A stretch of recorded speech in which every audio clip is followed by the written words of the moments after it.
Olá pessoal, dando seguimento às nossas aulas online de análise de circuitos, hoje falaremos sobre circuito RC paralelo em CA.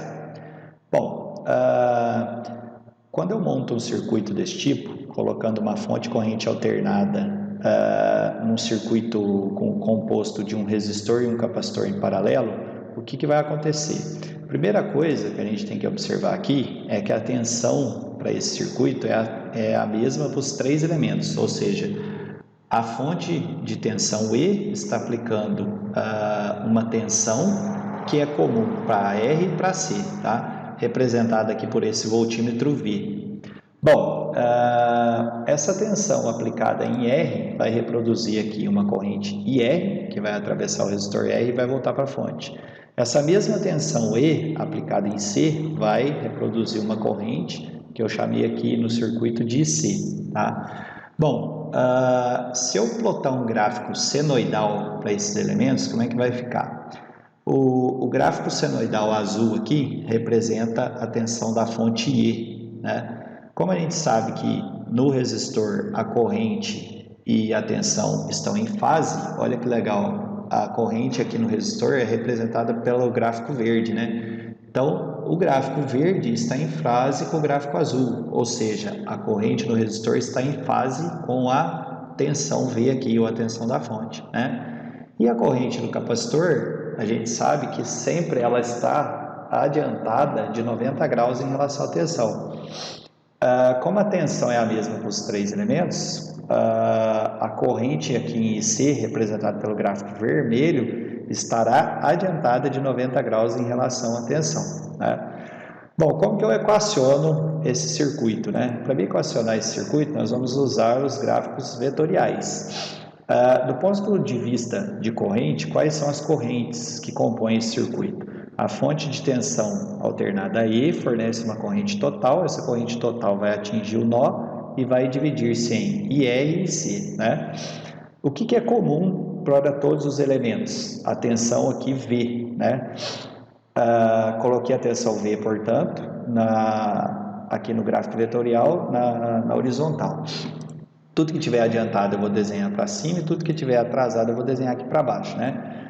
Bom, primeira coisa, o IR. O IR está em fase com a tensão V. Então, desenhei ela no mesmo direção aqui, no mesmo sentido.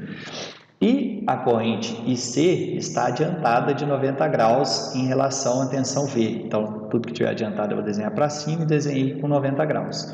Se eu plotar aqui uma linha tracejada paralela IR e uma linha tracejada paralela IC, o vetor resultante composto desse vetor resultante aqui vai ser o meu IT, né? Como que eu calculo IR? De acordo com a lei de Ohm, corrente em um resistor é tensão sobre corrente. E como que eu calculo IC? O IC vai ser a tensão E dividido pela reatância capacitiva. Qual que vai ser a equação dos três elementos, IT, IC e IR? Se isso daqui é um triângulo retângulo, eu posso determinar IT dizendo que hipotenusa ao quadrado é igual à soma dos quadrados dos catetos. Então, portanto, IT ao quadrado é igual a IR ao quadrado mais IC ao quadrado, tá? Bom, do ponto de vista de impedância, como é que vai ficar esse circuito? O resistor, a gente sabe que oferece a resistência R, e essa resistência R ela é constante independentemente da frequência. O capacitor oferece uma oposição chamada de reatância capacitiva, que depende da frequência. Se eu tenho um elemento que oferece resistência e um elemento que oferece reatância, esses dois elementos em conjunto vai oferecer a impedância, que nesse caso pode ser determinada por tensão da fonte dividido pela corrente total. Bom, e a defasagem entre as correntes? A gente sabe que essas correntes têm uma defasagem entre elas, né? A defasagem entre IR e C é 90 graus. E a defasagem entre IC e T e IT e R, a gente tem que calcular. Eu coloquei aqui, eu chamei de alfa a defasagem entre IC e T e chamei de φ a defasagem entre IT e R. Portanto, para mim equacionar alfa, eu coloquei seno de alfa é cateto oposto, né, que é o IR, dividido pela hipotenusa, que é o IT. E o cosseno de φ vai ser cateto adjacente, que é o IR, dividido por IT. Tá? Bom, vamos resolver um exemplo aqui de defasagens. Para o circuito abaixo, determine o ângulo de defasagem entre as correntes IT, IR e C. Tá? Então, nesse circuito, eu tenho aqui uma fonte de tensão alternada de 100 volts 60 Hz, aplicando essa tensão em um resistor de 820 ohms em paralelo com um capacitor de 2 microfarads. Primeira coisa que vamos calcular aqui, então, vai ser a corrente R. E a corrente R vai ser tensão sobre a resistência. Então, tensão da fonte 100 volts dividido por 820 ohms do resistor, e eu encontro 122 mA. Agora vamos calcular IC. Para mim calcular IC, a primeira coisa que eu tenho que calcular é a reatância capacitiva. A reatância capacitiva desse capacitor vai ser 1 dividido por 2 vezes π vezes F vezes C. Substituindo o valor de 60 Hz aqui da fonte em F e 2 microfarad em C, eu encontro 1.326,29 ohms para a reatância capacitiva.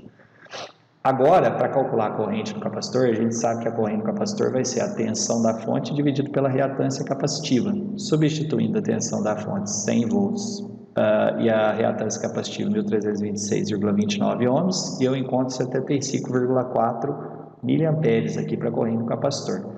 Agora, para calcular a corrente total, eu vou fazer hipotenusa ao quadrado igual a soma dos quadrados dos catetos, de acordo com o que a gente viu nos slides anteriores. Substituindo aqui, então, o valor de R e de C, né? O quadrado para cá passa como raiz para lá, né? E aí eu encontro uma corrente total de 143 miliamperes. Bom, então eu tenho a corrente no resistor representada por esse vetor de 122 mA, a corrente no capacitor representada por esse vetor de 75,4 mA e a corrente total representada neste vetor de 143 mA. Se eu quero calcular as defasagens entre esses três vetores, né, esse ângulo eu chamei de alfa e esse ângulo eu chamei de φ. Então, o seno de alfa vai ser IR sobre T.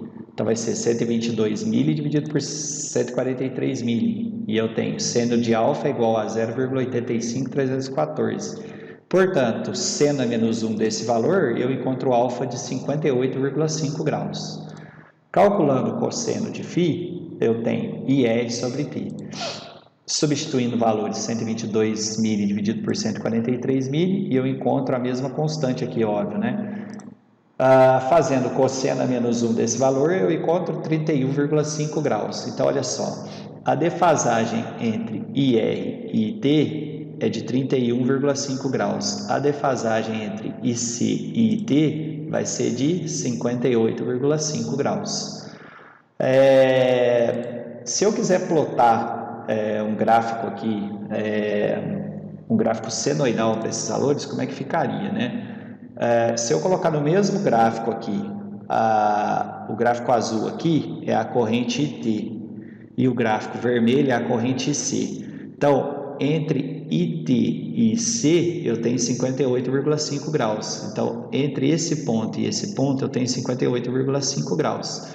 E óbvio que o valor aqui de T 143 mili é RMS, né? Como aqui na senoide é um valor de pico, tem que pegar 143 e multiplicar por raiz de 2. 143 vezes raiz de 2 e eu vou ter 202,2. Mesma coisa aqui da corrente IC. IC 75,4 mA, mas RMS 75,4 vezes raiz de 2 e eu tenho um valor de pico aqui de 106,6, tá? Então, esse gráfico senoidal está representando as correntes IT e IC, tá? E se eu quiser representar as correntes IT, tá, que é o azul aqui, e o IR, que é o laranja. IT e IR, eu tenho uma defasagem aqui de 31,5 graus. Então, 31,5 graus, né? 143 mili vezes raiz de 2, 202,2, para calcular o valor de pico aqui. 122 mili vezes raiz de 2, e eu encontro 172,5 mili para saber aqui o valor de pico, né? E se eu quiser agora, pessoal, plotar essas três senoides no mesmo gráfico. Como que ficaria? Ficaria dessa forma. Então, olha que interessante. O gráfico vermelho é a corrente no capacitor, então a corrente no capacitor está adiantada, né? Atrasada de 58,5 graus está a corrente total, representada pelo gráfico azul. Atrasado de 31,5 graus da corrente total está a corrente no resistor, né? Então, a corrente no resistor está atrasada de 31,5 graus em relação ao total, né? E óbvio que se eu pegar o defasamento entre o gráfico vermelho e o gráfico laranja, que seria a corrente no capacitor e a corrente no resistor, eu tenho um defasamento de 90 graus, que a gente já sabe que esse ângulo e esse é 90 graus, tá? Então é isso, pessoal. Espero que vocês tenham gostado aí. Um abraço a todos.